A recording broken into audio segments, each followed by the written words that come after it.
Welcome back to the LYC Media AFL Studio Podcast. I don't know, Mr. G. I really can't remember what we call this thing. I think we should get an official name. I know, we should. Love Yav, that's what I say. But we're here with some great guests today. We've no Carlton supporters, which is it's beautiful. But we do have Teagan Dangerfield, I'm going to call her, a Cats fan, and we've got Oren here, who is a old South Melbourne fan from back in the day, the Swannies.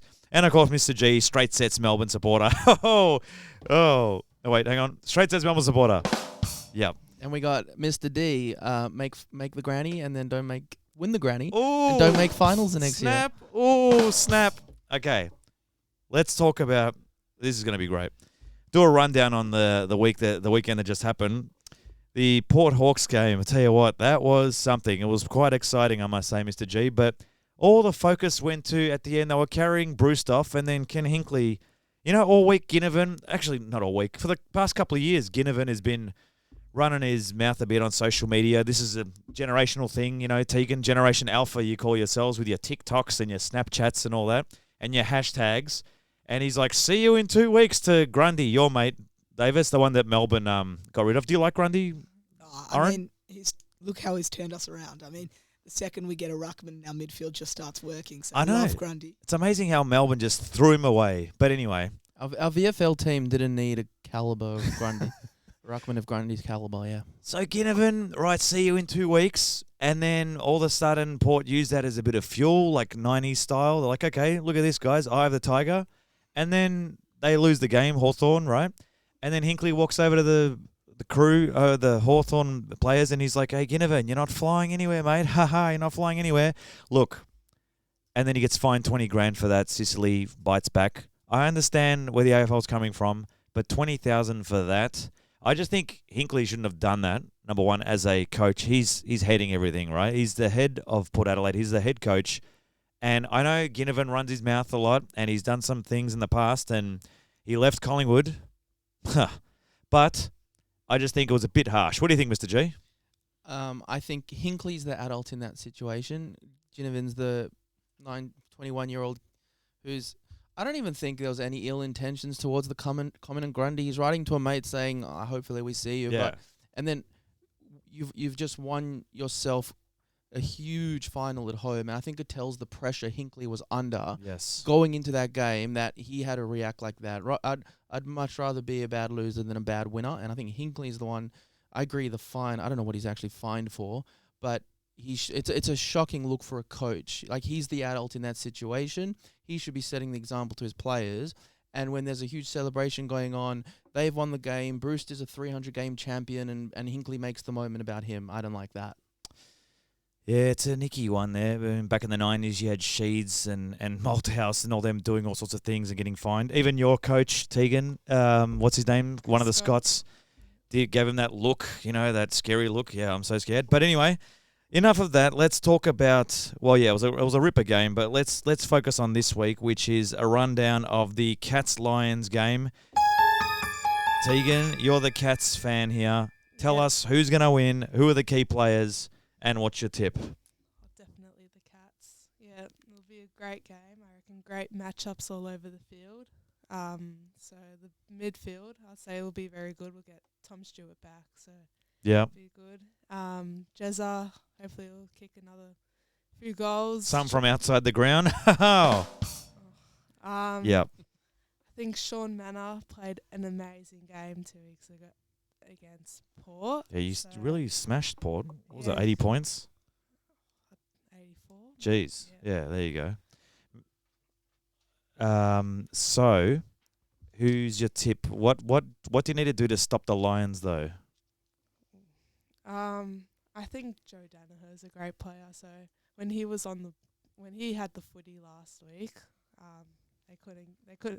they just kept on getting goals from him. So I think we have to stop him. Maybe Jack Henry or Colin Jasny gets on him. And is my old mate, what was his name? Ollie. Is he playing? Ollie Henry, yeah, of course he is. The downhill skier that I used to call him? Ollie homesickness. Yeah, Ollie homesickness. Can I just say, it'll be a ripper game, Cats-Lions, but with Danaher, you don't know what to expect because what were they calling him? Forrest Gump, Mr. G. You never know where you're going to get. He's kicking clutch goals from the boundary, Oren, and then he's missing him right in front. What's going to happen, Teagan? What's going to happen? Give us your tip. We've got to lock him up, but then we also got to watch out for the small forwards like Charlie Cameron. Yep. Lohman. They got some really good players all around, like McCluggage, Ashcroft. So Yeah, Ashcroft killed it. Yeah, he did Yeah. very well. Yeah. So your final tip? Give us a tip. Well, last 2 years ago when we versed them, we absolutely smashed them. So I reckon probably 25 points. Cats by 25. You heard it here first. Bang, that's not a joke. Mr. Oren, what do you think? I couldn't disagree more, to be honest. Before last round, I saw that Geelong had made it through into the prelim, and whoever won against Giants and Brisbane would play them, of course. And from there, I knew that whoever that was making the grand final, whoever made it to that prelim, because I really don't think Geelong stand a chance. Wow. And I was actually even more confident in Giants against Geelong, but after seeing that Brisbane can indeed come on top of them, I just don't think they're stoppable. So you're going with the Lions by how much? Let's go by 11. Big call. 11 points. Mr. G? I think there's no team in the competition right now more happy about the draw they have remaining than Brisbane, because I don't think they have to play any team that necessarily considers the MCG a home ground. And we've heard so many times from Mr. What's his name? 1, 2, 3, 4, yeah. Why do we not get to play finals at Condinia Park? So from Brisbane's perspective, they get to play Geelong at the MCG. Sorry.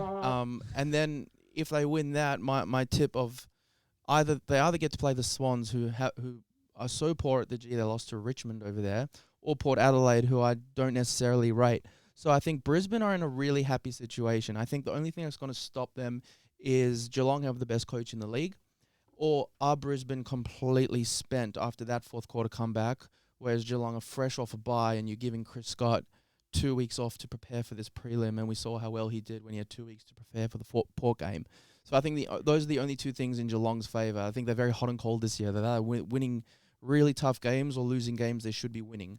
And I think this is a game you'd want to be winning, a home prelim. But I think Brisbane's midfield is just... They have everywhere in the ground, they have Geelong covered. So Geelong are just going to have to use their fitness and a very good tactical game in order to beat Brisbane. But my tip would be Brisbane by 10. Oh, huge. Well, wrong one. So we've got Brisbane, Cats. You know what? I'm agreeing with Teagan here, and I'm going to go with the Cats I'm going to go for the blowout. I literally think that Brisbane have run out of legs, and they've got bad memories of the MCG because of the premiers of last year. Of the Pies. Where's my poster, Mr. G? Where'd you put it? I already took that one down. I saw you doing that. That was very shifty of you. Let's not forget that the Pies are still premiers until the end of next week, all right? Okay, so there we go. Now let's talk about the other game, which is the Swans and Port game. Mr. Oren, what do you think is going to happen? Who are the key players and who's your tip? And you're the Swans fan. Are you confident of taking the premiership this year? The last thing I can say is that I'm confident, which is really scary. I've been told by many people that, I should be confident it's Port Adelaide against Swans. Like, any day we've got this, but, you go back 5 weeks. 5 weeks, I think it was, round 20. We lose to Port by 112 points. That hurts. That doesn't just come from nowhere. I do think, I'm not going to lock in the tip because I'm not quite sure. I think it could really go either way. Well, we're on a podcast. You got to give us a tip. Oh, that's all right. It's like SEN here. Come on, give us a tip. Fine. I'm giving you 2 tips. Okay. I'm giving you 2 tips. Okay. Either it is Port by 40, yeah, or it is Swans by 40. It goes either way. There's no in between. Ooh. It's not a close game to me. It's either a landslide like it was last time. It'll never be that big. Or a circus. How much did they beat you by a month ago? 112. And how much was the first quarter? It was like 0-40 or something. Not as bad as Carlton with the... Can we just remind our viewers about... What was it? 0-60 in the second quarter, Carlton. Oh, gotta love the flaggers. And what's that Daniel Gorridge bloke? Oh, he's a laugh. Let's hope he watches this. Anyway, so thank you. So you're going for either way. I'm going for either All way. right, Mr. G.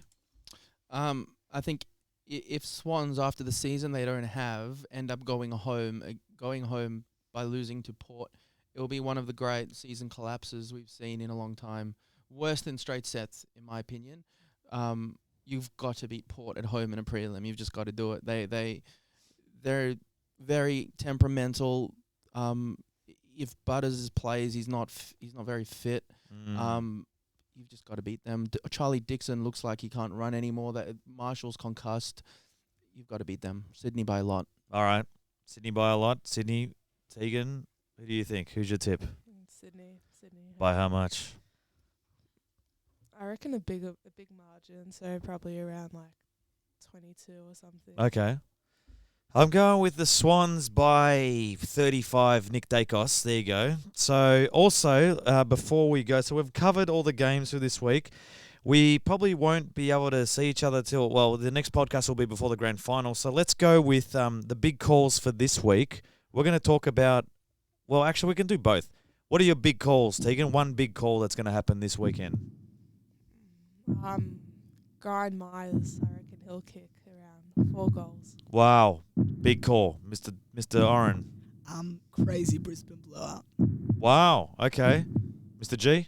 I reckon there will be a big concussion to a player and then a discussion around whether there should be a bye before the grand final. That's what I was going to say the same thing, but I'll go with a new one. Mine will be, I hope not, but someone's going to do like a hamstring or something like that for the Cats, which is going to bring back Hawkins. So whoever your forward player is, I reckon I want Hawkins to play in the grand final. I want him to play, and I want him to, I don't know. Finish the way Selwood did. Yeah, that was nice. I'll gotta say that. I didn't like 2011 because I was there for that. Okay. The other big call we're going to talk about is this, guys. Let's talk about, we need a Brownlow medal tip. Mr. G, very quickly, Brownlow medal tip. I'm struggling to separate the top 3 of Dacos, Cripps, and Lockie Neal. No, Bontempelli. I think he's just under that group. I think there are a few quiet games and too many Bulldogs losses, whereas with Carlton, like Cripps is just the only player that's actually playing. I think Carlton won enough games for Cripps to win the Brownlow. Yeah. So who are you going for? Cripps. Okay, thank you, Mr. G. Oren? Despite my worst nightmares, there really is no right answer here aside from Neil, because I have to put up with Mr. D if it's Dacos, and I have to put up with all my Carlton mates if it's Cripper, but I have to say it's Cripper. I mean, he performed consistently in almost every game. You saw him racking up at least a vote, doing well every single contest, every time he touched the ball. Both Neil and Dacos had quiet games where they got shut down by tags. I mean, so did Cripper, but nowhere near as often. So for that reason, I have to lock in Cripper. Big call, 2 Cripps. Yep, Cripps. You're going with Cripps too, Teagan? Yeah. Okay, fine. Well, you know what? No, I'm going with Dacos. You know what's going to happen? Why? He's going to win it because in that last Collingwood-Carlton game, I think that's what's going to take him over the edge. It was Collingwood-Melbourne where we refused to put a tagger anywhere near him. Yeah, the Collingwood-Carlton game and the Collingwood-Melbourne game where you just let him run riot. And I was there that night when everything got shut down and the lightning, and I just sat there and I said, oh my God, I got to watch this because we're going to be back, Teagan. Collingwood's going to be back next year. We took a year off like Geelong did. We'll be back with a vengeance. I think that's about it.